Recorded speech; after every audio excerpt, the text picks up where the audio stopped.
Gloria a Dios. Gracias, Señor. Señor, te damos gracias en esta noche por la oportunidad de compartir tu palabra. Gracias, Señor, por mi hermana Margie y mi hermano Raúl que me ayudan para hacer este programa. Bendigo sus vidas, su salud. Y por todas las personas que estarán a punto de entrar en la programación, en este estudio. Los bendecimos en tu santo nombre. Permítenos, Señor, ser de bendición. Permítenos, Señor, ministrar a las vidas. Transmitir algo de tu palabra que bendiga a tu pueblo, Señor. Ayúdanos, Señor. También oramos por las personas enfermas de esta epidemia y de otras enfermedades. Las levantamos delante de ti y pedimos sanidad. Quizás algunos nos estén viendo en este momento y declaramos sanidad sobre su cuerpo, sanidad sobre su vida. También por los familiares de personas que estén pasando por esta enfermedad, este virus o otros. Te pedimos que tú les des fortaleza a sus esposas, a sus hijos. Padre Santo, levantamos, Señor, nuestras vidas delante de ti y a ti damos la gloria, la honra y la alabanza en esta noche, en el nombre de Cristo Jesús, nuestro Señor y Salvador. Amén, amén, amén. Bienvenidos al Seminario Teológico Práctico. Este es un curso que llevo muchos años dándolo. Fácil, alrededor de 40 años. Por supuesto que según los años han pasado, hemos pulido el curso, hemos tratado de superarlo, pero llevamos más de 40 años entrenando obreros y esos que entrenamos 40 años atrás están en el ministerio hoy, sirviendo a Dios, y a través de los años Dios nos ha usado en esto. Así que esto no es una clase que se da por causa de esta pandemia, no, sino que es algo ya bastante antiguo. Simplemente que nunca lo había puesto, me había dirigido Dios a ponerlo en los medios masivos. Simplemente lo dábamos en el Instituto Bíblico, en el salón de clase, y eso era todo a los estudiantes. Pero Dios ha usado esta pandemia para que esto se haga masivamente en los medios de comunicación. Y le damos gracias a Dios porque hemos visto a miles y miles y miles y miles de personas viendo la clase. Le agradecemos mucho su tiempo, que nos permite entrar en sus hogares, en su celular, que nos conceda su tiempo glorioso, porque es un tiempo de Dios, su tiempo valioso. Así que ya estamos a punto de empezar. Hace 3 clases atrás empezamos un nuevo tema, el tema del tabernáculo. Pienso que es un tema que se dan pocas clases detalladas y no pretendo de que yo lo pueda explicar todo en este asunto del tabernáculo. Hay gente que lo puede explicar muchísimo mejor que yo. Pero bueno, estoy haciendo lo que Dios me ha mandado a hacer. Así que vamos en este curso, no tengo idea cuántas clases vamos a dar del tabernáculo. Estoy tomándola una por una. Han habido 3 clases ya, esta es la 3ª clase, 2 clases de introducción, esta todavía es una clase de introducción. Hoy estaremos viendo la persona de Cristo, el Cordero de Dios, con relación al tabernáculo. Digo con relación al tabernáculo porque el tabernáculo es una representación de cosas espirituales. Fue un edificio físico real que Dios le mandó a Moisés a construirlo en el desierto. Y hoy voy a tratar de enfocarme en cómo este edificio representaba a Cristo 1500 años antes de su nacimiento. Todo lo que Dios Padre hizo en el Antiguo Testamento es un símbolo, si le buscamos y le escarbamos, es un símbolo de Cristo, de su muerte, de su gloria, de su poder, de la iglesia, de nosotros que vivimos en esta dispensación. Vaya, que todas las cosas que acontecieron con el pueblo de Israel fueron reales, fueron bendiciones que Dios dio a su pueblo de Israel, pero todos tienen un simbolismo que apunta hacia este pacto de hoy, que se le llama el pacto de la gracia, porque Dios lo llama así en su palabra. Es el pacto que Dios ha hecho con la humanidad, la dispensación, el tiempo de salvación por los méritos de nuestro Señor Jesucristo. Pues antes de que Cristo muriera en la cruz, la salvación no era por los méritos de Cristo, era por la ley y por otros pactos que Dios hizo con la raza humana. Para llegar a este pacto de la gracia, que está representado en el tabernáculo y que está representado en el Antiguo Testamento, para llegar a este pacto donde calificamos para una vida eterna por lo que Cristo hizo en la cruz del Calvario. Por eso calificamos, por lo que Él hizo. Para llegar a este pacto hubieron 5, los voy a mencionar muy brevemente. Está el pacto que Dios hizo con Adán y Eva, que se llama inocencia, el pacto de la inocencia. ¿Por qué? Porque eran inocentes, no tenían pecado. Luego, una vez que ellos desobedecen o pecan, el nuevo pacto, el segundo, se llama la conciencia. ¿Por qué? Porque eran conscientes de lo que era bueno y de lo que era malo. Luego, después viene un pacto de los tiempos de Noé, que se llama el gobierno humano.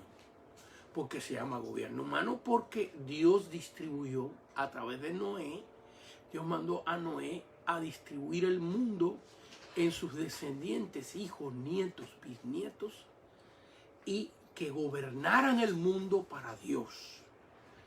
Algo que duró muy poquito. Es más, nunca aconteció. Porque en Génesis capítulo 10 vemos este pacto. Vemos a Noé distribuyendo el mundo de aquellos tiempos, después del diluvio, en sus descendientes. Y ya para el capítulo 11 hay un bisnieto de Noé llamado Nimrod, construyendo una torre, la torre de Babel, la torre de la confusión, para él hacerse un emperador universal. Cuando Dios distribuyó en toda la descendencia de Noé, quiso apoderarse y hacerse un Dios, él hacerse un Dios. Y bueno, por eso Dios causó una confusión en los lenguajes, y por eso se llama Babel, que significa confusión. Luego el próximo pacto lo vemos en Génesis capítulo 12 con la persona de Abraham, y es el pacto de la promesa. Porque se llama promesa porque Dios le prometió a Abraham que de él y de su descendencia serían benditas todas las naciones de la tierra. Y ahí hay una profecía clara acerca de Cristo, porque la simiente de Cristo que bendijo a todas las naciones de la tierra es Cristo, es una persona. Muy bien, después de eso Dios le da a Moisés, en el libro de Éxodo, le da en los capítulos del capítulo 19 en adelante, le da la ley, y por eso se llama la ley. Así que vemos ahí 5 pactos donde el hombre se podía salvar por sus obras, pero no por gracia, sino por sus obras. Tenía que obedecer la ley de Dios en el poder humano, en su fortaleza, en su lógica. Hoy en día nuestro pacto es diferente, porque nosotros, para obedecer a Dios, ocupamos la tercera persona de la Trinidad, ocupamos al Espíritu Santo. En otras palabras, Dios, al ver al hombre fracasar 5 veces en 5 pactos, Dios nos ha dado el honor y el privilegio de que todo aquel que crea en el nombre del Señor será salvo y será bautizado y lleno del Espíritu Santo. Y entonces el Espíritu Santo en nosotros, los que nos fortalece para obedecer a Dios. Yo no puedo obedecer a Dios en mi fuerza humana. Fracasaría. Nadie lo puede hacer. Si tú crees que tú vas a cambiar primero para servir a Dios después, déjame decirte que nunca lo lograrás. Jamás lo vas a lograr. Porque el hombre que tiene una naturaleza caída, pecadores, jamás podrá agradar a Dios en su esfuerzo natural.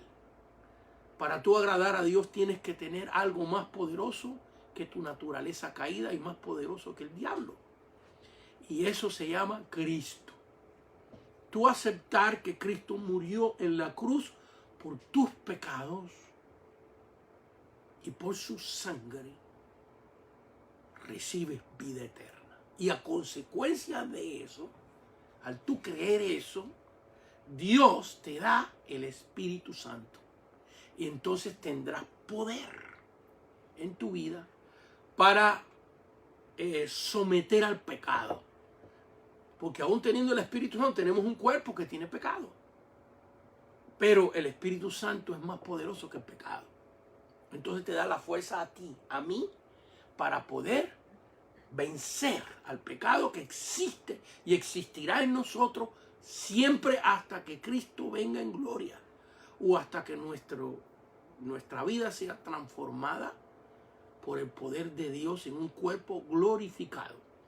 Tema que hemos hablado en la sección pasada, donde hablamos de rapto de la iglesia, etcétera. Busque esas clases que están ahí en YouTube. Ahí están todas esas clases. Bueno, hoy vamos a hablar Cristo, el Cordero en el tabernáculo. Antes de arrancar ya a meternos de cabeza en el tema, quiero agradecer a las personas que han sido tan bondadosas mandándonos una ofrenda a través de PayPal y a través de Zelle.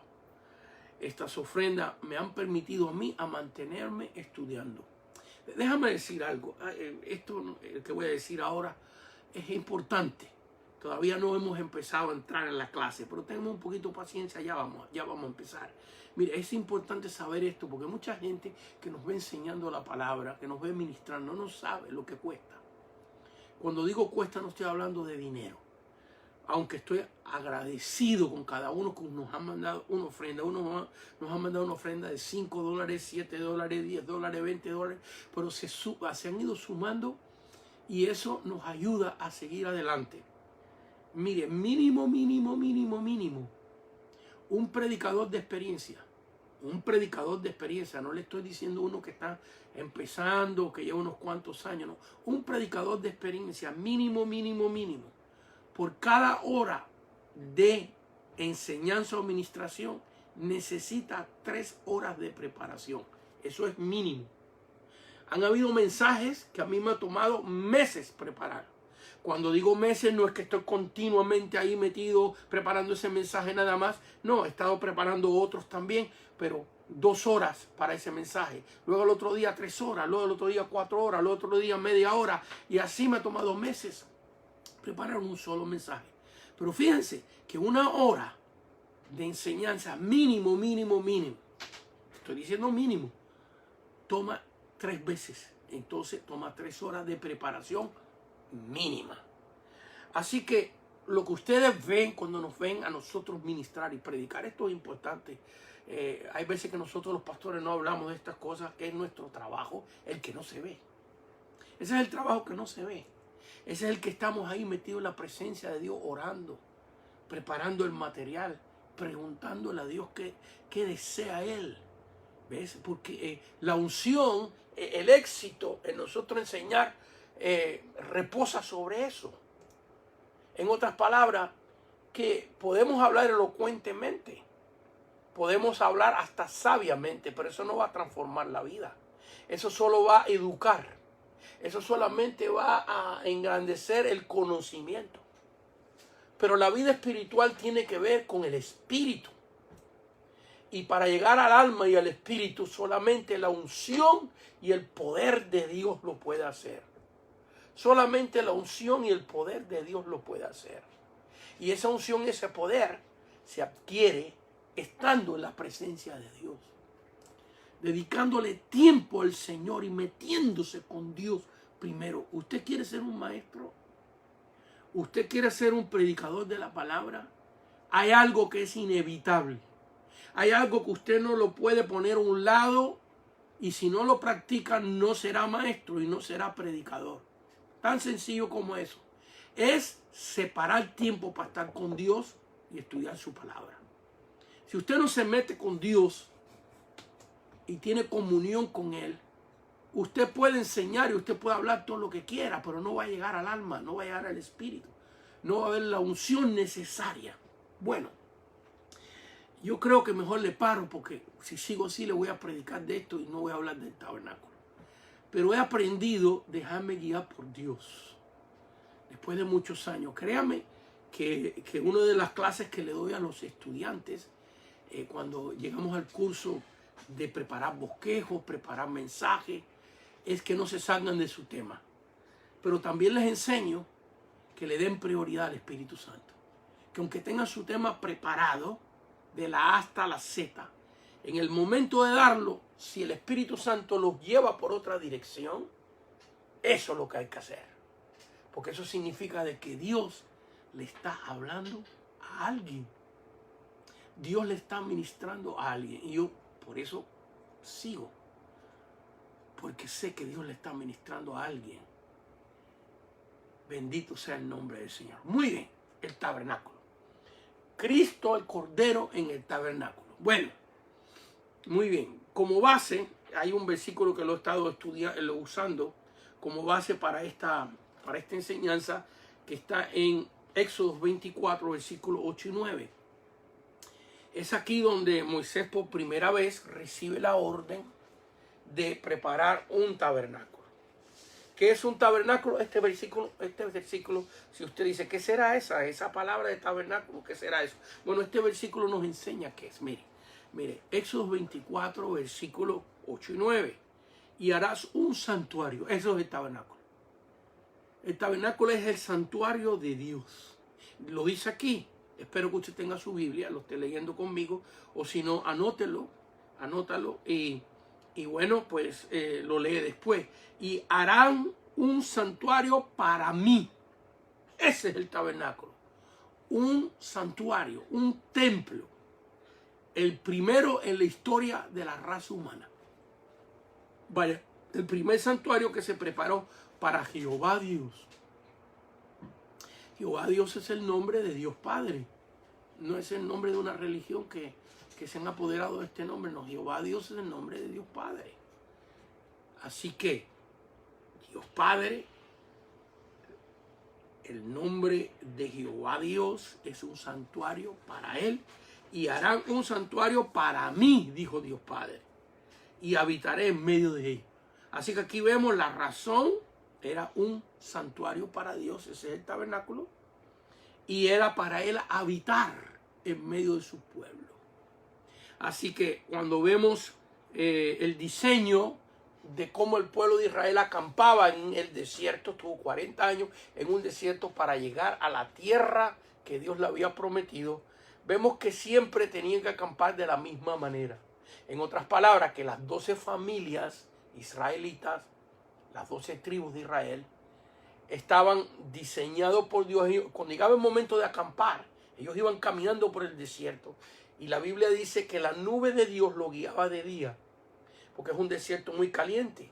Ahí está el primer método de aire acondicionado. Dios era una nube sobre su pueblo, para que su pueblo no se quemara. Con grados de calor que hay en el desierto de Sinaí, de 120, 130 grados. Es uno de los lugares más calientes del mundo. Bueno, pues ellos iban con aire acondicionado. ¿Cómo la ve usted? Mira qué bueno es este Señor que servimos nosotros. Así que de día era una nube sobre el pueblo que los guiaba caminando por el desierto. Y de noche, dice la Biblia, que era una columna de fuego, calefacción.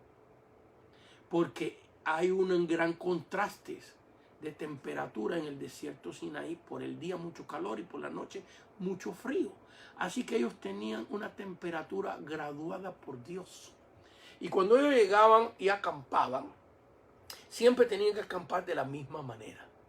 Dios tenía la tribu de Judá en un lado, la tribu de Leví en otro lado, etcétera, etcétera, etcétera. Dios le había asignado de norte, sur, este y oeste donde ellos tenían que acampar. Y en el centro en el centro, había un espacio. Y en ese espacio se armaba el tabernáculo. Digo que se armaba porque era un santuario portátil. No era un santuario permanente. Era un santuario portátil, hecho de tablas, que se armaba y se desarmaba, porque Dios quería que en medio del desierto su pueblo tuviera un lugar oficial donde irlo a adorar. Y esto nos habla a nosotros de la importancia que tiene para Dios que usted tenga una iglesia, un santuario, un lugar donde congregar. Hoy en día, como creemos que nosotros somos el templo del Espíritu Santo, somos el templo del Espíritu Santo, 1 Corintios 3:16, 1 Corintios 3:16, ¿no sabéis que sois el templo de Dios y que el Espíritu de Dios mora en vosotros? Entonces mucha gente dice, pues no tenemos que ir a la iglesia. No, espérese un momento. Dios mora en nosotros, pero para Él es importante que usted tenga un lugar donde usted aprenda la palabra de Dios, donde usted utilice su vocación, sus dones que Dios le ha dado en favor de otras personas, donde usted se reúna con los hermanos a adorar a Dios. Ve, todo este asunto de la pandemia que nos han encerrado en nuestras casas, bueno, no nos ha quedado más remedio, con excepción de algunas iglesias que han seguido reuniéndose a pesar de la pandemia. Bueno, ya sabrán ellos si Dios los ha mandado que se reúnan, porque se reúnan. Estos asuntos que cada uno de nosotros, ministros y pastores, tenemos que preguntarle a Dios qué quiere Dios para el rebaño que Dios ha puesto bajo la dirección de cada ministro de Dios. Bueno, pues Dios tenía un santuario que iba en medio del campamento. Ese era el tabernáculo, hecho de tablas que se armaba y se desarmaba. Tablas de madera de acacia forrada en oro puro. Más adelante en el curso, vamos a estar hablando de esas tablas, de sus medidas, de su colocación, etcétera, etcétera, etcétera. Ese es el tabernáculo, un santuario portátil que el pueblo de Dios tenía. Lo vemos aquí. Y harán un santuario para mí y habitaré en medio de ellos. Y luego Dios le dice a Moisés, conforme a todo lo que yo te mostraré. Fíjense que dice, a todo lo que yo te muestre en tiempo futuro. Fíjense que Dios simplemente aquí le está hablando a Moisés de lo que le va a mostrar. Y vemos desde el capítulo 25 en adelante que empieza Dios mostrándole lo que es el arca de Dios. Es el primer mueble, es el mueble que va a ir en el lugar santísimo. Es el mueble donde va a estar la Shekinah, la esencia, la gloria de Dios sobre esta arca, donde este mueble tendrá adentro las tablas de los 10 mandamientos. Esas tablas que recibe Moisés en el monte se van a guardar dentro de esta arca. Es el primer mueble que se hace. Y vemos ahí, de ahí por delante, del capítulo 25, que Dios le da una visión a Moisés de todo lo que se va a hacer. Nada existe. Es nada más una visión. No se hace una realidad hasta el capítulo 40 del libro de Éxodo. En el capítulo 40 del libro de Éxodo, donde se hace una realidad lo que Dios le está mostrando a Moisés. El arca del pacto, las mesas de los panes de propiciación, el candelabro de oro, el altar de oro donde se ponía el incienso, que es tipo de las oraciones que hacemos a Dios. Luego afuera en el atrio, un altar de bronce donde se quemaban los holocaustos, los sacrificios a Dios. Luego una fuente o un mar, la Biblia le llama mar en algunos lugares, donde los sacerdotes se lavaban las manos, los pies, la cara, antes de entrar al tabernáculo, antes de entrar a hacer su trabajo en el lugar santo, en el lugar santísimo. El santuario estaba dividido en 2 secciones, el lugar santo y el lugar santísimo. Entraremos en esos detalles en esta clase un poquito y en las demás clases en detalles. Bueno, así que vemos ahí que esto era un santuario, como hemos leído en Éxodo 24, 18.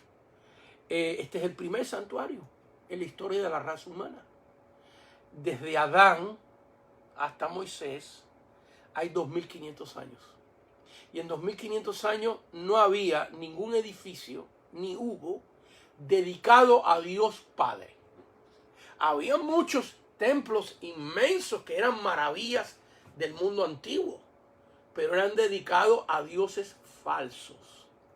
En Grecia, allá en la montaña Olimpo, estaba el templo hecho a Zeus, el dios padre de todos los dioses falsos griegos. En Atenas, en la Acrópolis, ahí estaba el gran templo a Athena, la diosa Atenas, la diosa de la guerra. Y en Egipto las pirámides. Y lleno Egipto de todo templo donde adoraban a los falcones, a los cocodrilos, a las aves. Pero a Jehová Dios, Padre Dios Todopoderoso, no había. El mundo estaba lleno de templos donde adoraban al sol. La gran pirámide del sol en lo que llegó a ser México, donde sacrificaban los mexicas. ¿Por qué México se llama México? Porque las tribus originarias se llamaban mexicas, y por eso se llama México, mexicanos. También es sinónimo al nombre azteca. No hay tiempo para entrar ahí, pero ahí sacrificaban al dios sol. Le abrían el pecho a las jovencitas, le sacaban el corazón latiente, el sacerdote, el corazón latiente para que fuera aceptable al dios sol el sacrificio. Lo mismo los mayas, lo mismo los incas. Pero a Jehová Dios Todopoderoso, este es el primer santuario. En 2500 años, pues Dios hablaba con Adán. Vemos en Génesis capítulo 8, versículo 20 y capítulo 9, versículo 1, Génesis 8, 20, si los quieren notar. El primer altar que Noé hace cuando sale del diluvio, toma los animales limpios, los animales que Dios había dicho que eran limpios para su sacrificio, y hace el primer altar ahí, el primer registro de un altar, ahí está, en Génesis 8, 20. Luego vemos a Abraham, cuando llega a la tierra de Canaán, desde el capítulo 12 en adelante, que donde quiera que Dios le decía que pusiera su tienda, que se quedara un tiempo ahí, Abraham hacía un altar de piedras y ofrecía un sacrificio a Dios. Así que vemos que desde Adán hasta Moisés, otra vez, 2500 años, no hay ningún templo para Jehová Dios Padre. Este es el primero. Gloria a Dios. Y vemos en el capítulo 40 de Éxodo, ahora capítulo 40, que Dios escoge hasta la fecha donde se inaugure. Y en las clases pasadas yo he hablado de esto. Estoy casi repitiendo un poco lo que he enseñado en las clases pasadas, pero es necesario, porque estos son temas, lo que estoy dando, por lo menos en mi experiencia, que muy pocas veces he escuchado que se expliquen. Y el Señor me ha mandado. El Señor me ha mandado que yo lo dé como lo estoy dando. Estoy tratando de sujetarme a lo que Dios me ha dictado en las horas que estuve encerrado con Dios. Más adelante vamos a estar, en las clases que vienen, vamos a estar hablando del arca, de lo que tenía adentro, qué simbolismo tenía en las tablas de la ley, en la vasija del maná, la vara de Aarón. Vamos a estar hablando de la mesa de los panes de propiciación que estaba a la parte izquierda del lugar santo. Vamos a estar hablando del candelabro de oro forjado a puro martillo que estaba a la mano derecha del lugar santo. Vamos a estar hablando del altar de bronce donde se ofrecía el incienso, el olor fragante, que es un símbolo, una tipología de nuestra oración. Nuestra oración ahora es un olor fragante delante de Dios. Todos estos muebles tienen un simbolismo espiritual tremendo de la iglesia de hoy y de Cristo. Pero no podemos hablar ligeramente de ellos. Quizás así un poquitito hoy, como estoy haciendo, pero hay que hablar en detalles, hay que ver la tipología, la representación es esencial de ello, y lo vamos a hacer en las próximas clases. Lo digo para que se preparen. Bueno, aquí vemos que hay una orden hasta el día que se tiene que inaugurar el tabernáculo. Esto es muy importante, porque es importante para Dios. Si Dios lo ha puesto en su palabra, hermano, es para que nosotros lo estudiemos. Y es para que lo veamos como algo importante. Alguien podrá decir, pero ¿qué nos importa a nosotros un tabernáculo que se hizo allá 1500 años antes de Cristo? Han pasado 2000 y tantos años, y de eso hace que 3570 años de eso o más. ¿Qué importa con ese edificio que desapareció, que ya no existe, que era para el pueblo de Israel? Bueno, ¿qué importa? Que está en su palabra. Esa es la importancia que tiene, que está en su palabra.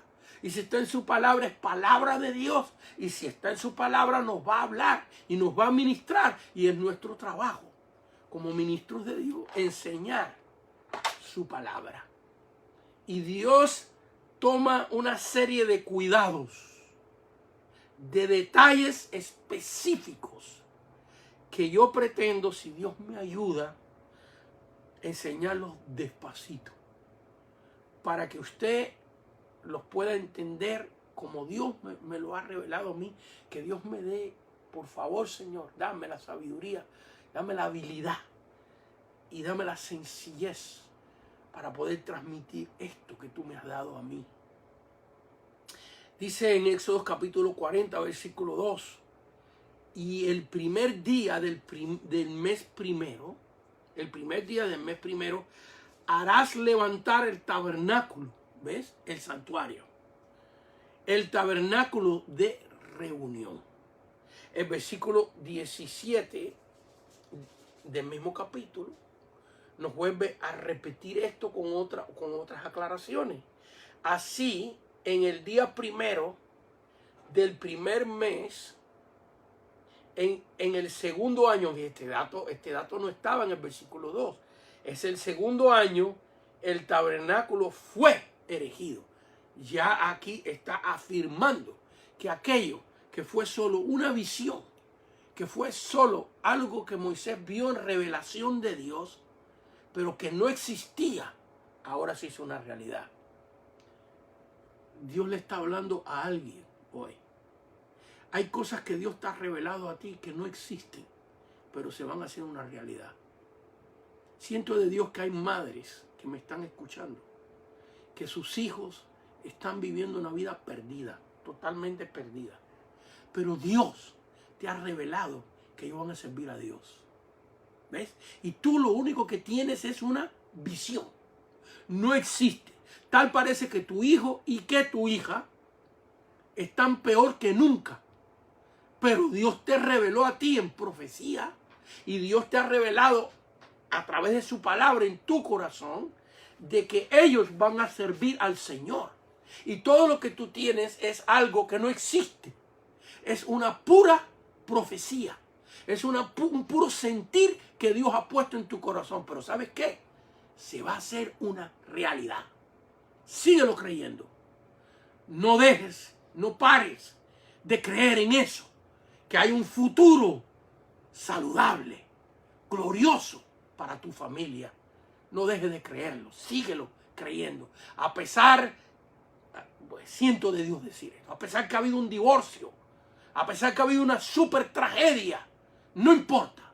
Tú sigues creyendo en lo que Dios te reveló que no existe. Es solamente una revelación, un sentir de Dios. Ministro de Dios. Dios te ha revelado un santuario que no tienes. Un edificio que no tienes. Y como Moisés, lo único que tienes es una pura visión. Algo inexistente. Síguelo creyendo. Síguelo creyendo. A mí Dios, cuando empecé en el ministerio, me reveló que iba a comprar un edificio en el este de Los Ángeles. Y todo lo que yo tenía era una pura visión. Una pura revelación. Y estuve casi 2 años clamando a Dios con esa revelación. Y se hizo una realidad. Dios me permitió comprarlo. Dios me permitió estar ahí 33 años de mi vida. Allí en el este de Los Ángeles. Predicando la palabra de Dios. Sigue creyendo lo que Dios te ha mostrado. Es una pura visión, una pura revelación. Dios te ha mostrado un buen trabajo, una prosperidad. Síguelo creyendo. Y tú dirás, ¿dónde está?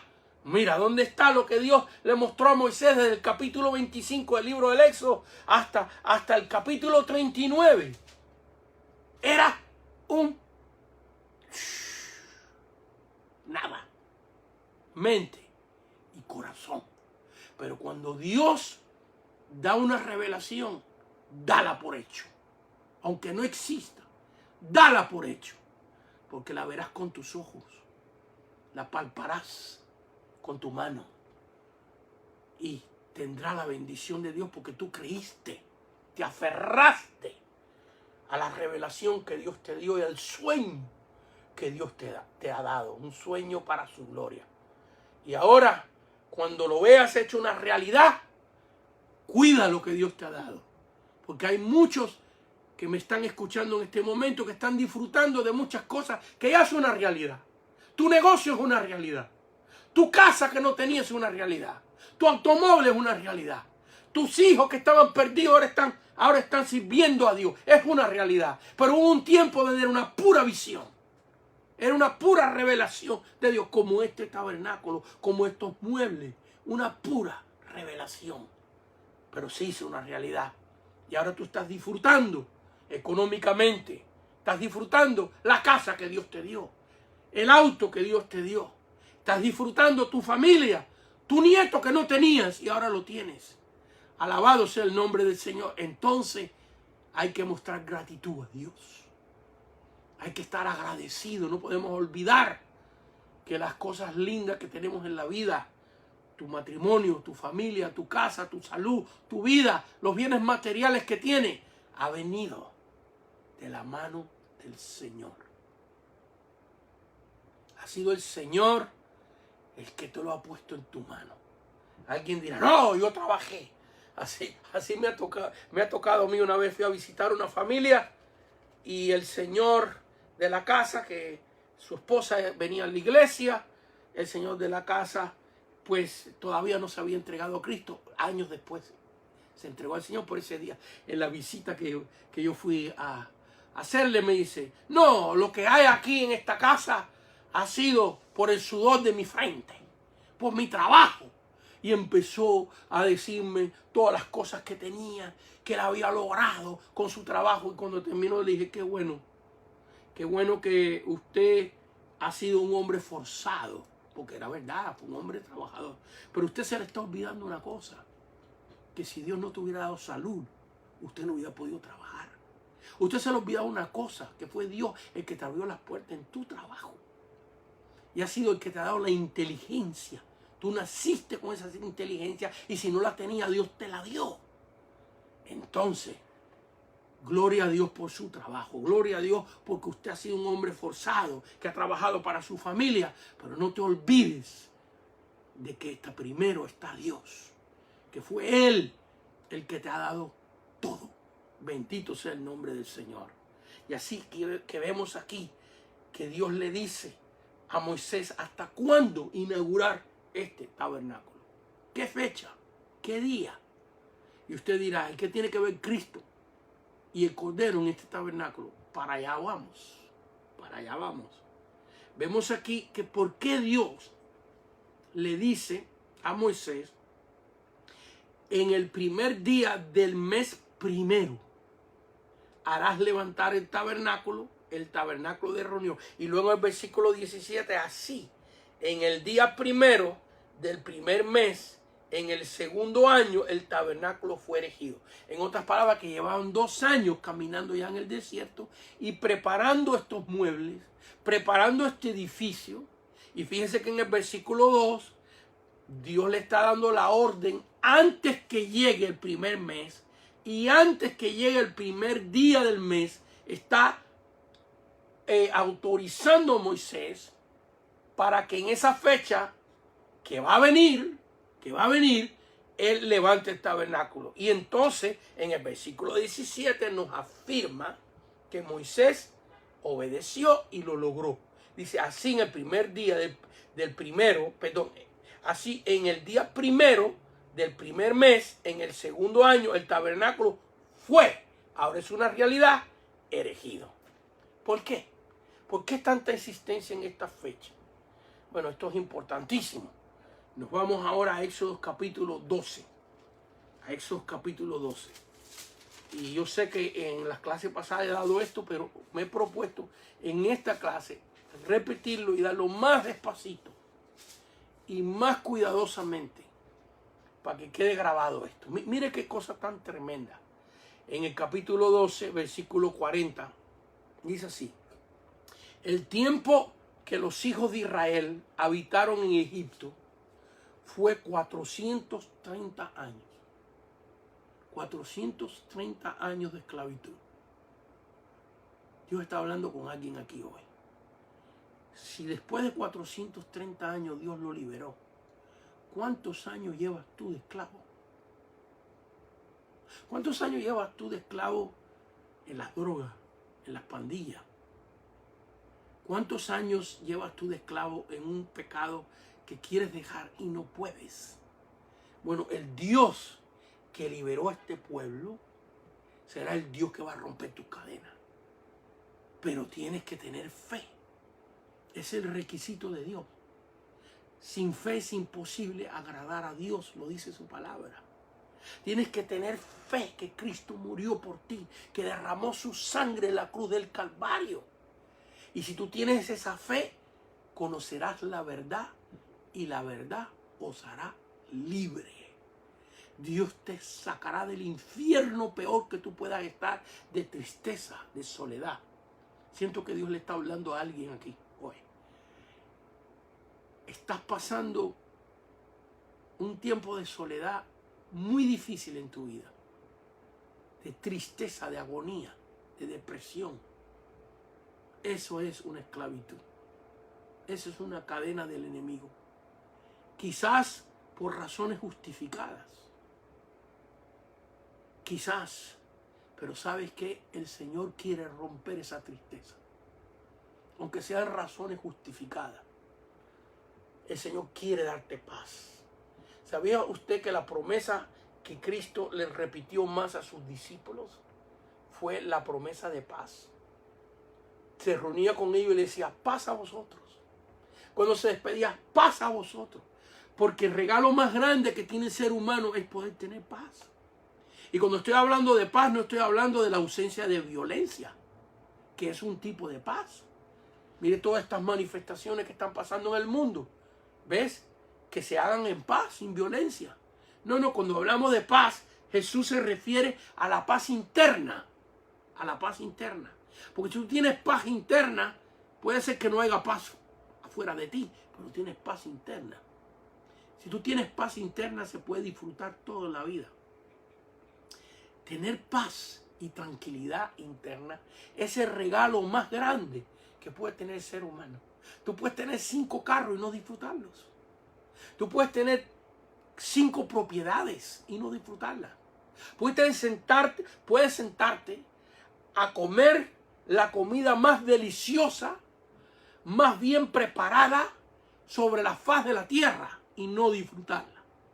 Porque lo único que te garantiza a ti que tú puedas disfrutar tu sueño, tu comida, tu trabajo, tu casa, es tener felicidad. Y la felicidad solo viene cuando hay paz. Y cuando hay esa paz que Dios te da, si lo que tienes es un pedazo de pan y un poquito de frijol, te lo comes como el manjar más delicioso del mundo. Y si estás en guerra de un divorcio, problemas matrimoniales, tristeza con tus hijos, enfermedades, y no tienes paz interna, porque mire, yo he conocido gente que en medio de una enfermedad tienen paz y tienen tranquilidad. En medio del dolor, yo he tenido que estar ahí en hospitales con personas. Me recuerdo hace muchos años atrás que fui a ver una muchacha que le iban a amputar una pierna, a cortársela.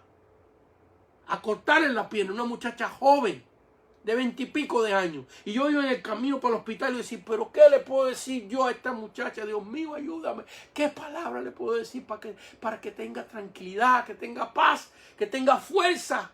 Porque ¿quién va a estar tranquilo si te van a cortar una pierna porque tienes gangrena? ¿Quién va a tener? Y cuando yo llegué al hospital y fui a hablar con ella, ¿sabe qué me dijo ella? Ella me dijo, pastor, yo tengo a Cristo en mi vida y tengo paz. Y yo le he dicho al Señor que el doctor corte por donde tú mandes, Señor. Mire, ella me ministró a mí. Yo salí con paz. Porque aún la situación más horrible, más triste de la vida, tú te puedes enfrentar con ella con dignidad y con fuerza si tienes una paz interna en tu corazón.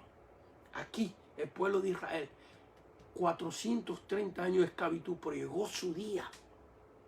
Llegará el día de tus hijos, llegará el día de tu matrimonio, de tu esposo, de tu esposa. Llegará el día de la victoria de Dios. Pero tienes que aferrarte a la fe. Tienes que aferrarte en tus convicciones de creer en ese Dios todopoderoso. Dice, y pasado, versículo 41, y pasados los 430 años, en el mismo día. Fíjense nomás, qué detalle este. Mira, que no se te vaya. Porque hay veces que leemos la Biblia así. Dios hizo que el día que su pueblo fuera liberado fue el mismo día que quedaron esclavizados 400 años atrás. ¿Cómo la ves? Porque Dios podía haber escogido otro día. Pero es que nuestro Señor es así. ¿Ves? Ay, cuánto podemos abundar aquí. Como que tengo las ganas de lanzarme a predicar, pero me tengo que aguantar. Dice el versículo 41, y pasados los 430 años, en el mismo día, todas las huestes, fíjense, no dice toda la gente, porque huestes tiene que ver con espiritualidad, con alma, almas, aleluya. ¿Y cómo te ve Dios a ti? Dios no te ve por fuera, Dios te ve por dentro, aleluya. Por eso el Señor, hermanos míos, no mira si tú eres negrito, o eres narizón, o eres feo, o eres gordito. Qué bueno que no importa si que eres chaparro, gordito, prieto y narizón, calificas. Yo he conocido gente feíta, por no decir feas, y son la gente más hermosa que he conocido. He conocido gente muy fea, pero tienen una dulzura, tienen un carácter, tienen una bondad, tienen elementos en su personalidad que los hace hermosos. Aleluya. Y dice aquí que eran huestes. Dice, y pasados los 430 años en el mismo día, todas las huestes de Jehová, vea que aparece el nombre de Dios Padre, de Jehová salieron de la tierra de Egipto. ¿Se fija usted cómo Dios dijo, van a salir de la esclavitud en el mismo día que los esclavizó el diablo? En ese mismo día voy a romper sus cadenas. En ese mismo día los saco del cautiverio. Claro que esto tiene que ver con que Dios quiso que se inaugurara su santuario en el primer mes del calendario hebreo, que es el mes de Nisan, equivalente más o menos a nuestro mes de abril. El primer día del mes primero del mes Nisan se inauguró el templo de Dios. Y en el mismo día que el pueblo fue esclavizado, 430 años después, Dios dijo, habrán pasado 430 años, pero yo me recuerdo como si fue ayer, cuando mi pueblo quedó esclavizado. Y yo voy a hacer que en ese mismo día, 430 años después, mi pueblo salga libre por mi poder, por el poder de Dios y por su gloria. Qué pasaje tan tremendo. Hay mucho aquí que decir, pero tengo que ir más rápido. Versículo 42. Es noche de guardar para Dios. El día de fiesta. Porque Dios nos sacó de la esclavitud. Yo algunas veces he oído algo que no sé ni cómo decirle, que me hace enojar. Porque yo he oído predicadores que dicen, no me digas más de tu pasado, de lo que hiciste en Cristo. Dime qué estás haciendo ahora. Esto lo he oído yo tantas veces. Yo digo, Dios mío, es importante, por supuesto, lo que hacemos ahora. Pero ¿cómo vamos a borrar lo pasado? Es como tú borrar tu mamá y tu papá, y tus abuelos, y tu país donde tú naciste. ¿Cómo vas a dejar de contar el día que Dios rompió tus cadenas? ¿Cómo vas a dejar de contar la maravilla que Dios hizo cuando Cristo entró en tu corazón y te sacó de la idolatría, del odio, de la falta de perdón, de la fornicación, del adulterio, de vicios? ¿Cómo? ¿Cómo le vamos a decir a la gente cuando yo oigo eso? Yo digo, Dios mío, de la gloria, ¿será posible? No, mi hermano. Ese día Dios se acuerda de ese día. Fíjense que Dios se acuerda 430 años. 430 años después, Dios se recordaba el día exacto que había quedado el pueblo esclavo. Y Dios dijo, en ese día los voy a sacar. Me viene a la mente cuando Dios le habló a Jacob, allá cuando estaba con Labán. Habían pasado 20 años. Y Dios le dijo a Jacob, yo soy el Dios de Betel, donde tú tomaste una piedra y lo ungiste con aceite y me hiciste un voto y un pacto. Mira, yo no sé, pero yo siento la gloria de Dios aquí. Maya y Raúl, la gloria de Dios está aquí. La siento. Qué tremendo que Dios 20 años le dijo a Jacob, se recordaba hasta los gestos que hizo. Le dijo, yo soy el Dios de Betel, que tú me hiciste un pacto 20 años atrás. Y a donde agarraste la piedra, ¿te acuerdas, Jacob, de la piedra que agarraste? A lo mejor tú te olvidaste que agarraste una piedra, que lo ungiste con aceite como señal del pacto. A lo mejor te olvidaste eso, pero yo no me olvido. Es más, que yo le voy a decir algo, mi opinión. Quizás sería una locura lo que le voy a decir. Pero Dios sabía hasta dónde estaba esa piedra 20 años después. Dios sabía hasta dónde estaba esa piedra ahí en Betel, donde Jacob le hizo ese pacto. Así que fíjense que las fechas de los incidentes espirituales, de esos encontronazos que tenemos con Dios, son inolvidables para Él. Así que vemos aquí eso. Pero vamos a ver un poquito más. Y nos vamos para el capítulo 12. Al principio del capítulo 12, aquí vemos, estamos tratando de descifrar por qué tenía tanta importancia para Dios que el tabernáculo se erigiera en el mes de Nisan, el primer mes del calendario hebreo, y en el primer día. ¿Por qué? Porque es una decisión obvia y deliberada, adrede de Dios. No es que, bueno, ya está hecho el tabernáculo y nos conviene inaugurarlo en ese día. No, no, no. Es que ya estaba hecho todo. Y Dios dijo, hay que esperar hasta esa fecha.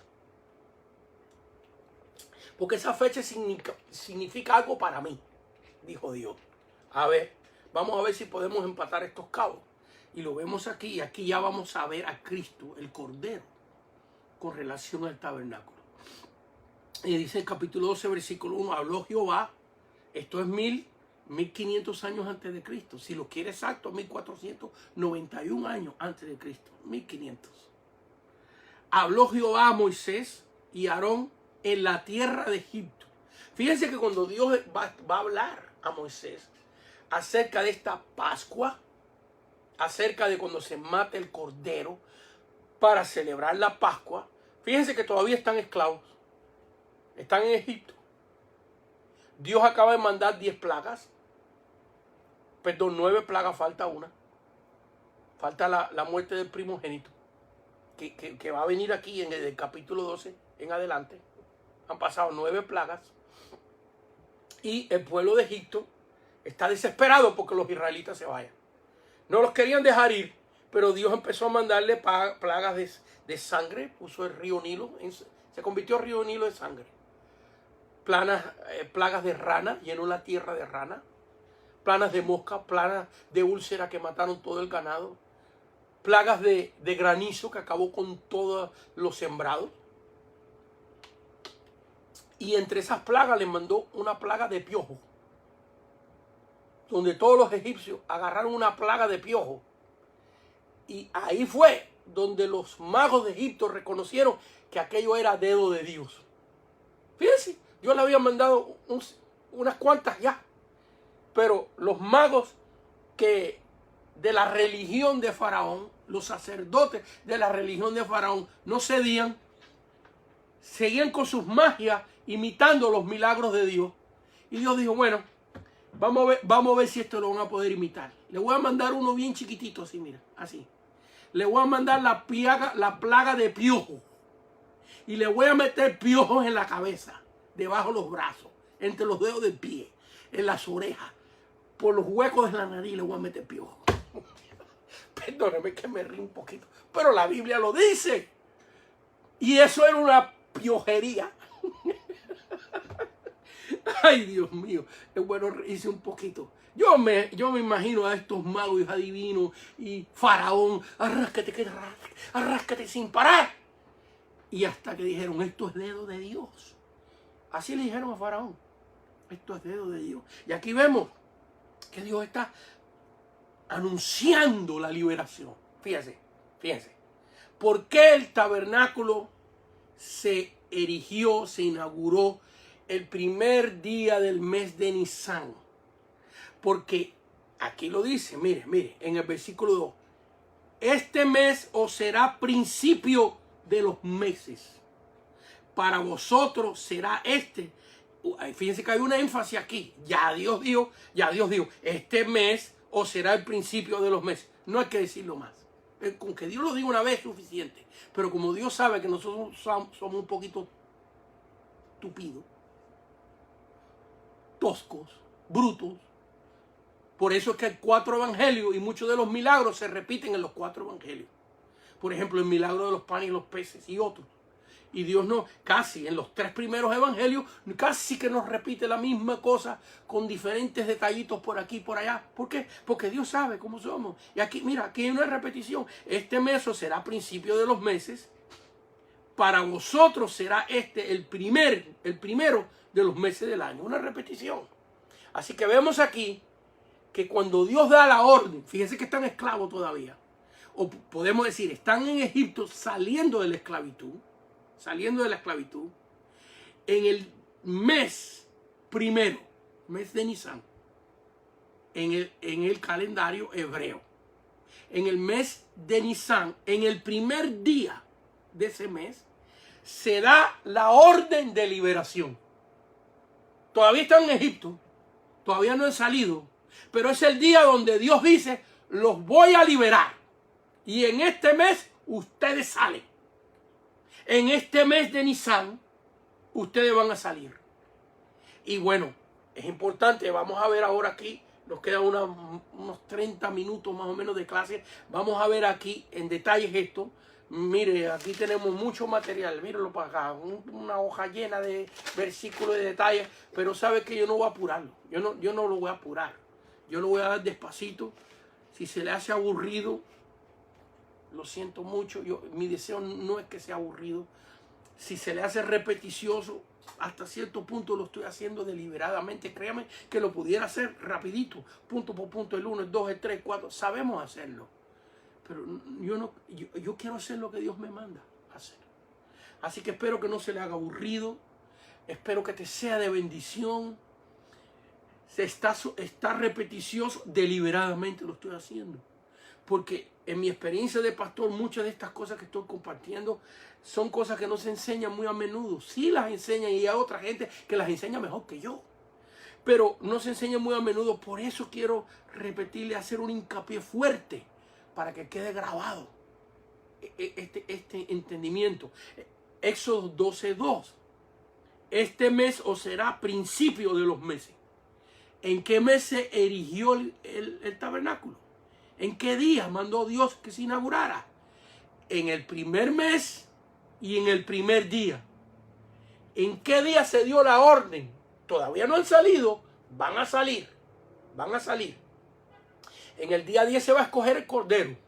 En el día 14, que va a ser el equivalente a nuestro Viernes Santo, va a ser equivalente al día, fíjense, ya usted puede ir empatando esto. Fíjense, en el día 10 del mes de Nisan se escogió un cordero. Miren, en el versículo 3, habla toda la congregación de Israel diciendo, en el 10 de este mes, del primer mes, tómese cada uno un cordero según las familias. Y luego en el versículo 6, mire, y lo guardaréis hasta el día 14 de este mes, y lo inmolará toda la congregación. Así que así rapidito, porque voy a entrar más adelantito en el tiempo que me queda en este detalle. ¿Están viendo el cordero aquí? Vemos que en el primer mes de Nisan, en el día 10, se seleccionaba el cordero que se iba a comer en la Pascua, que se iba a matar en la Pascua. ¿Qué simbolizaba ese cordero? La celebración de que ellos eran libres de la esclavitud. Ahora, ¿cuándo se proclama la libertad? ¿Cuándo se proclama la libertad? En el día primero del primer mes. ¿Qué ejemplo puedo dar? Casi en todos los países de Latinoamérica hubo una declaración de libertad. Una declaración de república.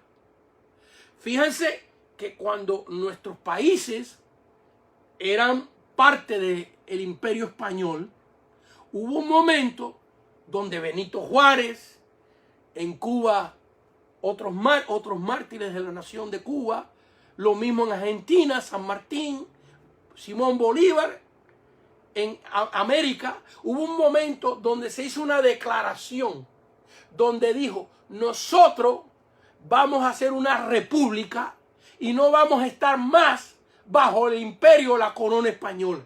Hubo una declaración, pero todavía estaban bajo la corona. Los españoles estaban allí. El ejército español allí estaba dominando nuestros países. Entonces vino una guerra de independencia. En Cuba, José Martí, Carlos Manuel Céspedes, etc. Simón Bolívar, diferentes mártires en México, en Sudamérica. Una declaración, y nuestros países celebran, qué tremendo está esto, nuestros países celebran el día que se hizo esa declaración y todavía estaban bajo la corona. Bueno, esto es lo que está pasando aquí, ¿ves? El pueblo de Israel todavía está en Egipto, todavía no ha salido, pero en el primer día del mes de Nisan, en el primer mes del calendario religioso hebreo, Dios declaró la libertad. Dios dijo, ya mi pueblo no estará más bajo Faraón. Mi pueblo se va de aquí. Mi pueblo va a salir.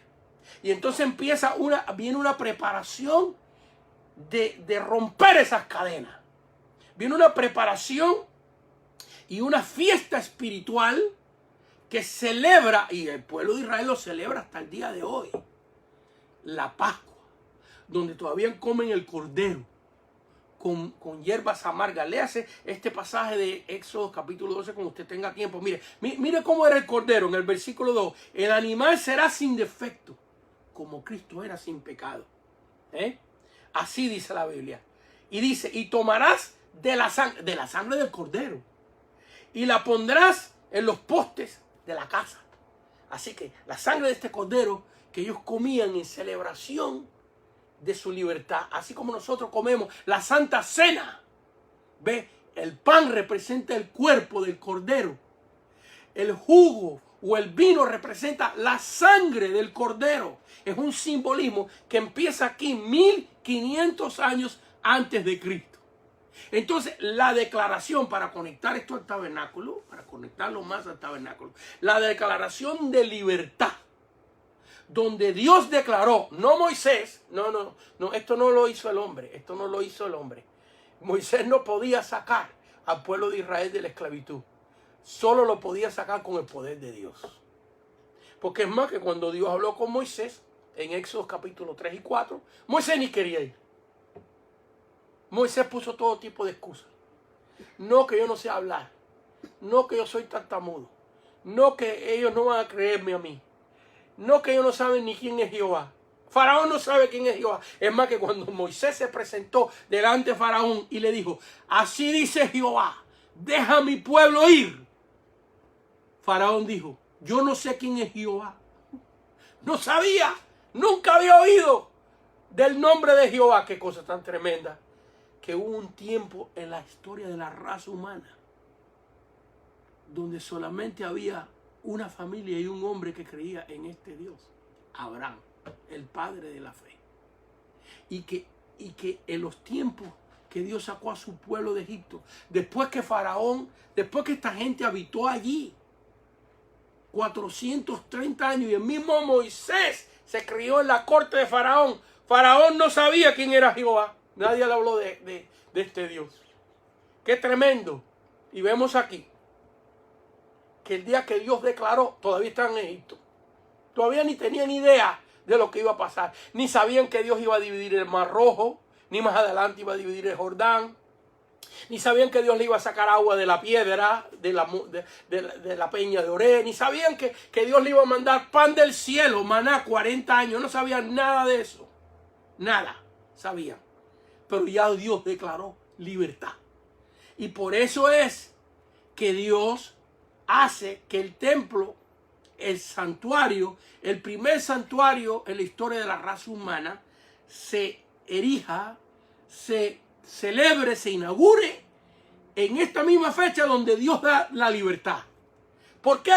Porque es en la casa de Dios donde aprendemos de la libertad. ¿Dónde es que aprendemos que Cristo murió en la cruz? Que nació de una virgen, que sanó y resucitó a Lázaro, que sanó al leproso, que sanó al ciego Bartimeo. ¿Dónde es que aprendemos de la doctrina y la moralidad cristiana que escribió Pablo en sus epístolas? ¿Dónde es que aprendemos? Bueno, se supone que es en la casa de Dios. Es allí donde celebra Dios la libertad de nuestra esclavitud. En la casa de Dios. Los gobiernos nos han cerrado las iglesias, pero no se van a quedar cerradas. Nadie puede pelear con este Dios que nosotros conocemos. Aleluya. Si hay una cosa clarita que la historia ha mostrado, que mientras más los gobiernos se opongan contra nuestra fe, más crecemos. Mire Cuba. Yo me recuerdo cuando era un niño, en la ciudad de Artemisa, que era de Pinal del Río, en Cuba. Cuando yo era un niño, había una pequeña iglesia bautista. Y por allá oí después que había una pequeña iglesia pentecostal.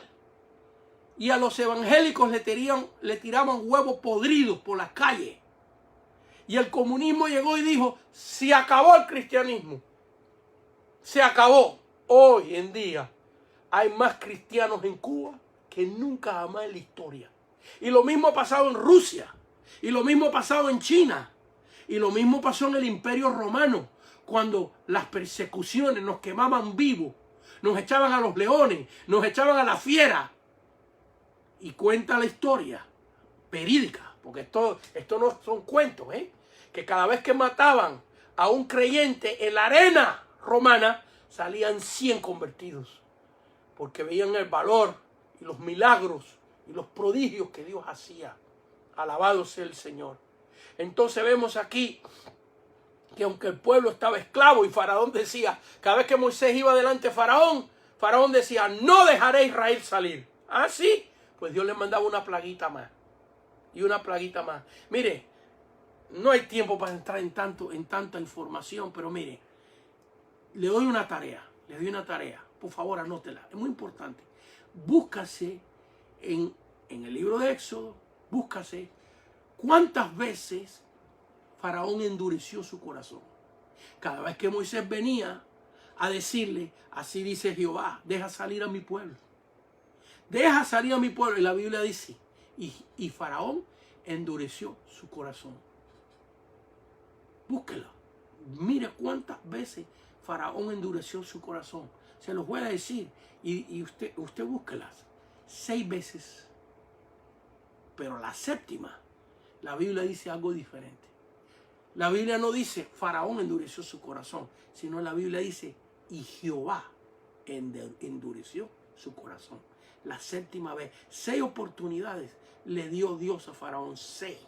Pero la séptima Dios dijo, ¿tú quieres endurecerte? ¿Tú quieres venir contra mí? ¿Tú crees que yo no puedo sacar a este pueblo de aquí? Vas a ver. Vas a ver lo que te va a pasar a tus 600 carros escogidos. Cuando mi pueblo cruce el Mar Rojo por tierra seca y tú vengas atrás con tus carros. ¿Sabes lo que dice la Biblia? Léalo, qué tremendo está eso. Cuando el pueblo de Israel, Dios divide el Mar Rojo. Y dice la Biblia que el mar era una pared a un lado y una pared al otro. Y se pasa el pueblo, Dios dice que pasó en tierra seca. Dios hasta secó la arena. Porque cuando hay agua sobre la arena no se seca tan rápido. Dios secó la arena para que su pueblo pasara por tierra seca. Y entonces entró Faraón con 600 carros escogidos, con sus mejores generales, con sus mejores soldados que habían conquistado el mundo conocido. Había conquistado a Persia, había conquistado todos los países. ¿Sabe lo que hizo Dios? Léalo. le quitó la rueda a los carros. Léalo cuando tenga tiempo. Aquí, el cruce del Mar Rojo. Cuando Faraón llegó a la mitad del Mar Rojo, Dios le quitó las ruedas a los carros para que no pudieran virar para atrás. Y cuando Dios le quitó las ruedas a los carros, hizo que todas las aguas vinieran sobre Faraón y sobre su ejército. Y nunca más Egipto se levantó como un poder mundial. Nunca más. ¿Quién puede luchar contra Dios? ¿Por qué luchas contra Él? Si Dios anda detrás de ti, lo sientes por la noche, el Señor te habla en sueño, vas al parque y alguien te habla de Dios, pones la televisión y oyes un mensaje de Dios, o la radio, por donde quiera que Dios va, Dios te lleva años persiguiendo. ¿Por qué luchas contra Él? Si lo único que Él quiere es darte su amor, si lo único que Él quiere es bendecir tu vida, ábrele tu corazón a Cristo Jesús y verás lo que Dios va a hacer de ti. Dios va a ser un verdadero hombre y una verdadera mujer de ti. Así que dice aquí que en versículo 2, Éxodo 12:2, este mes os será principio de los meses. Así que en el primer día del primer mes, Dios dio la orden de liberación. Y luego empieza Dios a decirle a Moisés, nos quedan, a ver, unos 17 minutos, pero yo quiero terminar como en 10 para preguntas. Espero que tengan preguntas, por favor. Si tienen preguntas, escríbanlas, déjalas, mándanoslas y las vamos a leer en un momentito y se las voy a contestar. Y aprovecho también para darle las gracias a esos que nos están mandando una ofrenda.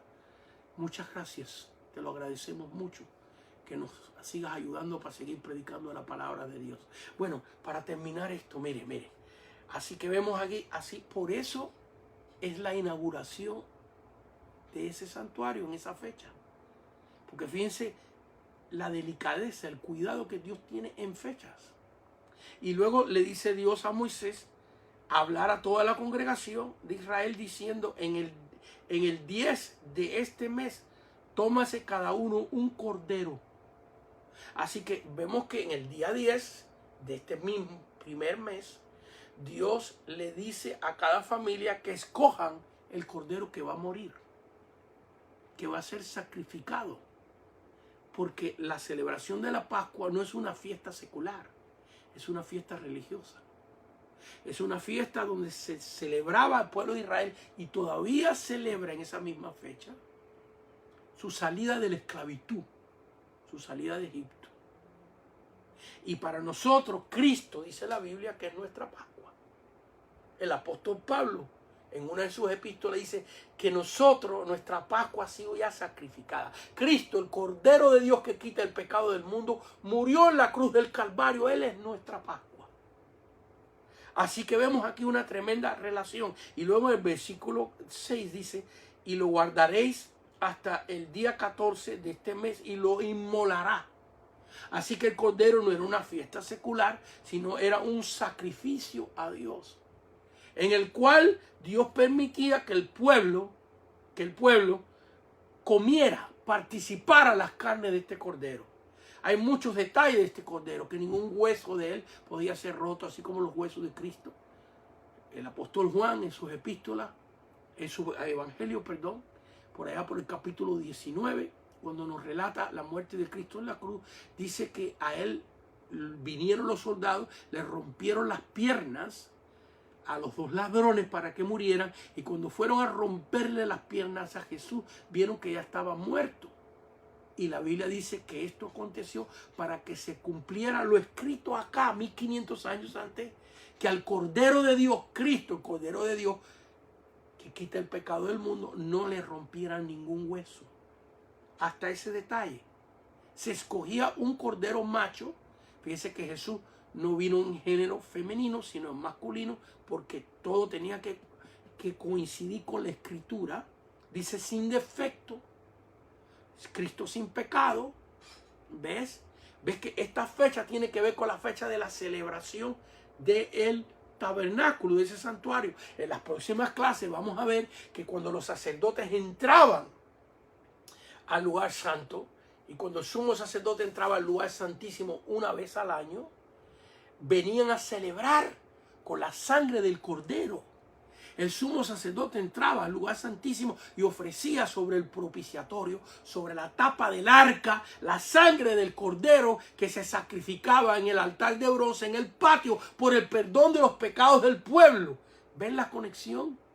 Todo este mobiliario, todos estos muebles del tabernáculo tienen un mensaje tremendo de Cristo.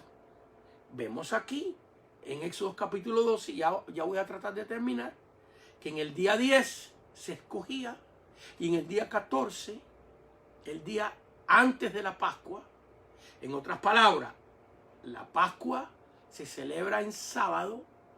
Si cae sábado, porque tiene que caer el día 14 del mes de Nisan, hay veces que cae en un lunes, hay veces que cae en un martes, hay veces que cae, pero en los tiempos de Cristo cayó la Pascua en sábado.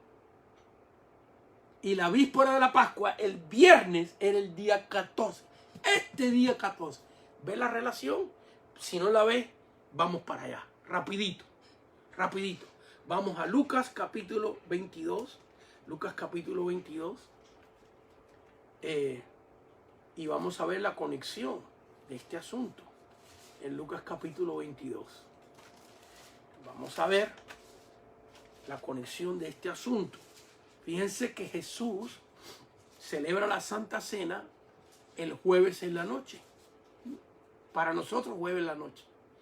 Pero para él no es jueves en la noche. Es viernes.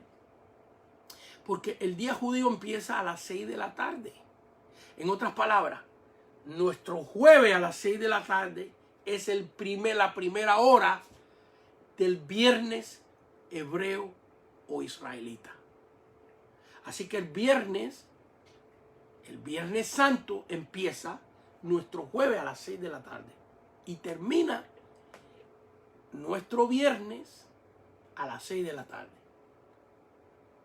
Y a las 6 de la tarde de nuestro viernes empieza el sábado judío, porque el horario judío se mide, o hebreo debo decir, israelita debo decir, un término más correcto, comienza de 6 a 6. El de nosotros de 12 a 12, pero el de ellos de 6 a 6. Entonces cuando Jesús celebra la Santa Cena, este es mi cuerpo que por vosotros es partido, está simbolizando a este Cordero de Dios que celebraba el pueblo de Israel para celebrar la libertad.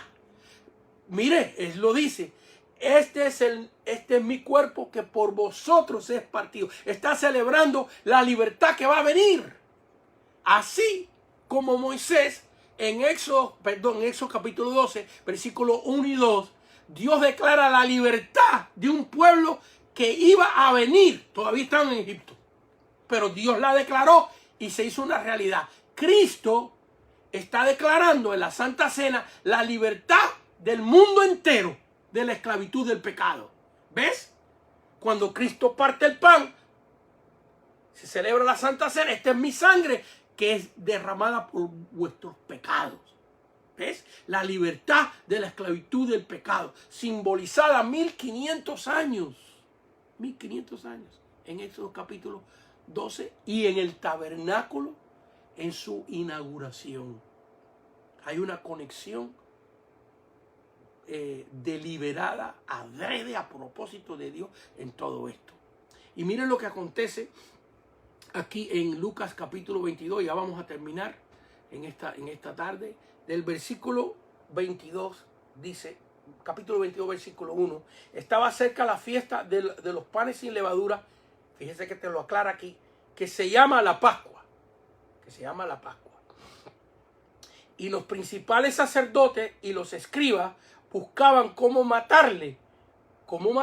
Fíjense que la intención era matar a Cristo, matar al Cordero. Y los escribas y los principales sacerdotes buscaban cómo matarle porque temían al pueblo.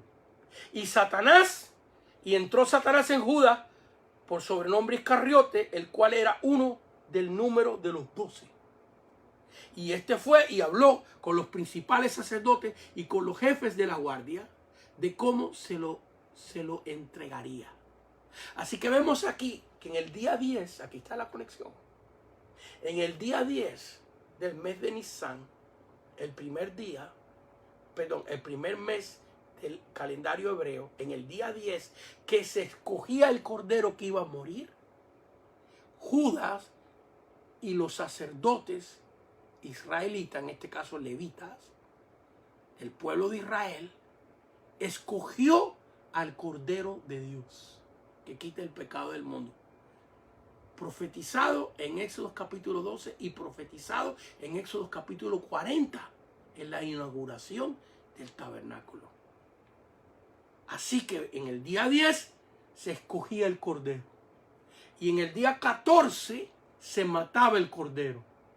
Así que en el día 14, que viene siendo Viernes Santo, Jesús es crucificado.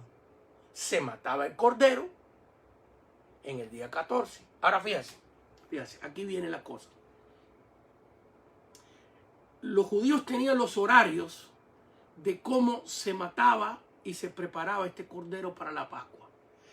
En otras palabras, se tenía que preparar el día antes del sábado. Se comía el sábado, pero se tenía que preparar antes.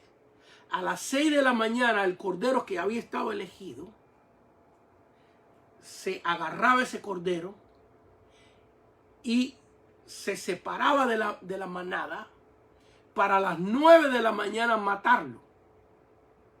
Y de las 9 de la mañana a las 3 de la tarde, 6 horas tomaba asar al cordero.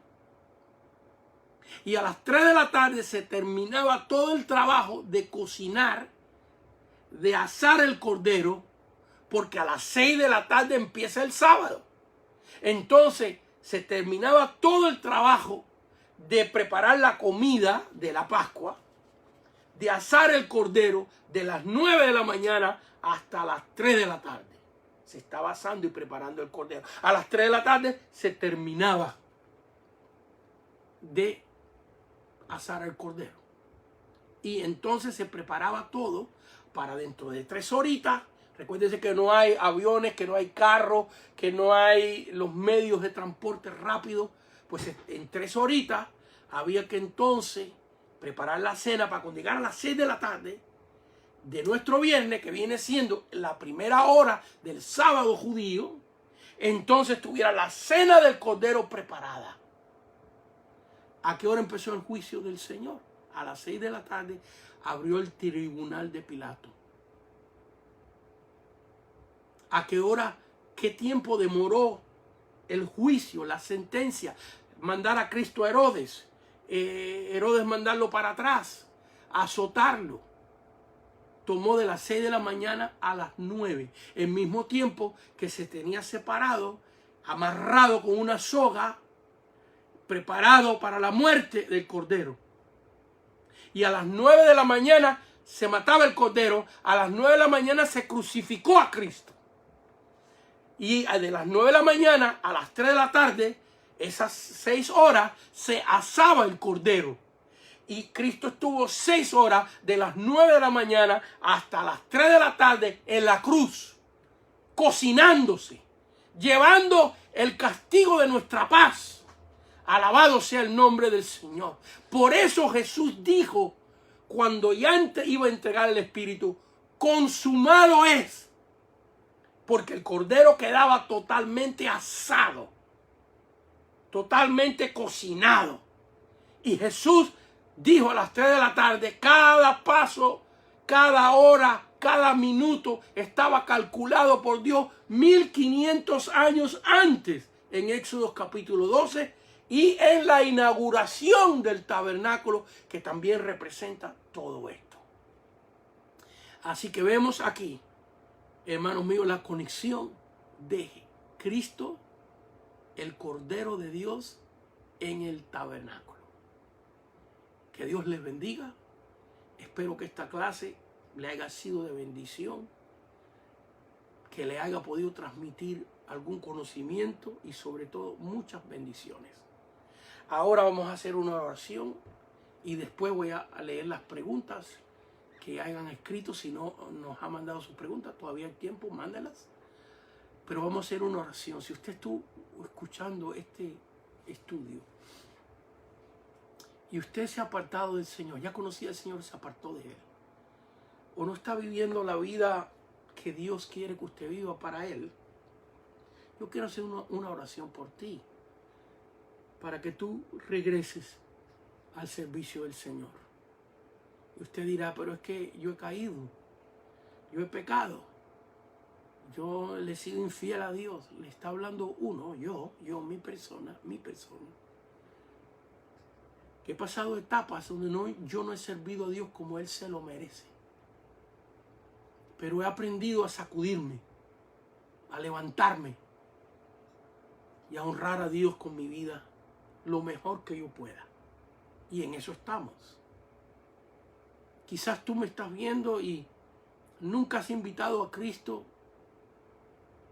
seriamente a entrar en tu corazón, o lo has hecho pero no lo hiciste correctamente. Yo quiero hacer una oración para ayudarte. Yo la voy a hacer en alta voz, tú repítela en tu corazón. Lo único que se requiere es que seas honesto. Yo solo lo estoy haciendo para ayudarte. Permíteme traerte a los pies del Señor. Permíteme el honor de traerte hoy a los pies de Cristo. Permítame hoy, hermano, si has conocido al Señor, el honor de hacerte regresar al rebaño. ¿Listo? Oremos. Y di conmigo, Señor Jesús, en este momento te doy gracias porque tú moriste por mí en la cruz y con tu sangre has pagado por mis pecados. Díselo, Señor, reconozco hoy que soy un pecador y te pido perdón por mis pecados. Díselo. Señor, perdóname. Reconozco que soy un pecador y que te necesito. Y reconozco que tú derramaste tu sangre para limpiarme de mis pecados. Te confieso como mi Dios, como mi Señor. Gracias, Señor, por tu muerte en la cruz por mí. Díselo. Señor Jesús, te invito a entrar en mi corazón. Te invito a entrar en mi vida. Lléname de tu Espíritu Santo. Díselo. Señor, entra en mi corazón, entra en mi vida y lléname de tu Espíritu Santo.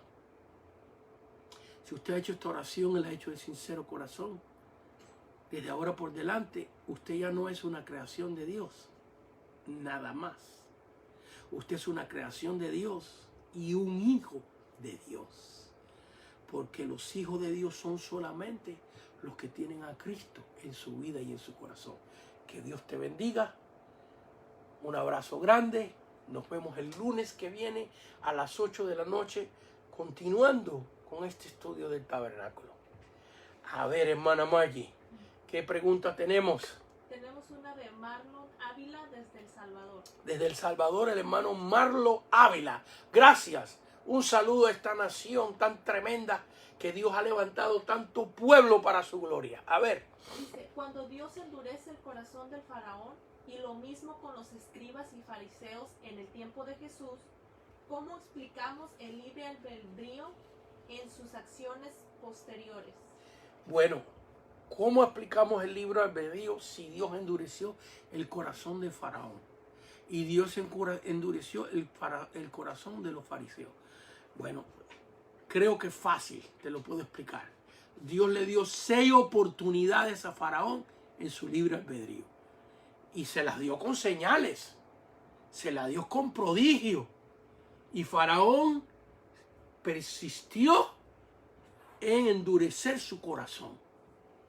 Bueno, lo mismo pasó con los fariseos y con los saduceos. ¿Cuántos milagros? ¿Cuántos prodigios oyeron? Y sin embargo, endurecieron su corazón. Sin embargo, vemos que en el libro de los Hechos, capítulo 2, muchos de esos que dijeron crucifícale, en Pentecostés, miles de ellos se entregaron al Señor. Así que ahí está el libre albedrío. Así que eso pasa hoy. Dios nos da a todos nosotros libre albedrío. Pero si nosotros seguimos burlándonos de Dios y ofendiendo a Dios y rechazando a Dios y rechazando a Dios y rechazando a Dios, llega un momento donde Dios dice, ok, Tú quieres ir al brujo, al espiritista, tú quieres vivir tu vida. Llevo tantos años detrás de ti, está bendiciendo, dándote de comer, dándote salud, ayudando. Pero tú quieres de todas maneras irte al infierno. Tú quieres de todas maneras desobedecerme a mí. Ahora Dios es el que endurece el corazón. Pero ya Dios dio años y años y años y años de libre albedrío. Así que espero, hermano, que te lo haya podido explicar. Luis Andrade. Luis Andrade, hermano Luis, gracias por ver nuestras clases. Veo que estás siempre viéndolas, te lo agradezco mucho. ¿De dónde nos dice Luis Andrade? ¿De dónde? No, Luis, dinos de dónde tú nos mandas tu nota, por favor. Yo no sé si me equivoco, creo que en Argentina, pero no estoy seguro, no estoy seguro. Me gustaría que cuando nos mande tu pregunta, tu saludo, ponga de tal lugar, nos ayuda mucho. Sí, a ver. Dice, Jesús comió la Pascua antes, durante, comía la cena con los discípulos. Exactamente. No tuve tiempo para entrar ahí, pero vemos ahí que Jesús, como va a morir el viernes, hace un simbolismo de la Pascua. Hace un simbolismo en el pan, la carne del cordero, y en el vino o jugo de uva, la sangre del cordero, que en la Pascua se puso en las columnas, en los dinteles de la puerta de cada hijo de Dios, de cada familia del pueblo de Israel. Es un simbolismo de la Pascua, correctamente. Sí. Es del Salvador, Luis. Oh, Luis, gracias, hermano Andrade. Un saludo también a la nación salvadoreña una vez más. Otra pregunta. A ver, otra pregunta aquí de nuestra hermana Margie y de Raúl, su esposo, que están aquí ayudándonos. A ver. Como explicó usted, pastor, en Éxodo 12, esa orden que dio Dios en el versículo 2, 3 y 6, pero ¿cuándo fue efectivo? ¿Qué tanto tiempo tomó para que el pueblo hiciera esto? ¿Fue rápido? Bueno, en el día 14 se mató el cordero y se comió el cordero. En ese mismo día. No recuerdo o creo que no dice la Biblia cuándo es que sale, pero es inmediatamente. Creo, porque te tuviera que ir a repasar ese dato, pero creo que después que terminan de comer la Pascua, inmediatamente o al otro día o inmediatamente después de terminar la Pascua, salen de Egipto. Pero es inmediato. Vamos a decir, voy a buscar los detalles, pero voy a decir ahora una opinión personal. Si la Pascua se comía en el día 14, el día 15, inmediatamente salieron. Porque leímos en el capítulo 12, versículo 40, que es en el mismo día salieron de la esclavitud, que entraron en la esclavitud, el mismo día que salen de la esclavitud. Así que hay una fecha ahí muy importante para Dios. Pero muy interesante tu pregunta y voy a buscar esa información. Pero creo que al otro día, si no me equivoco, salen de Egipto. Amén. Es todas las preguntas. Bueno, gracias a todos los que se han hecho presentes en la clase. Que Dios les bendiga. Un abrazo grande y hasta el lunes a las 8 de la noche continuamos con el estudio del tabernáculo.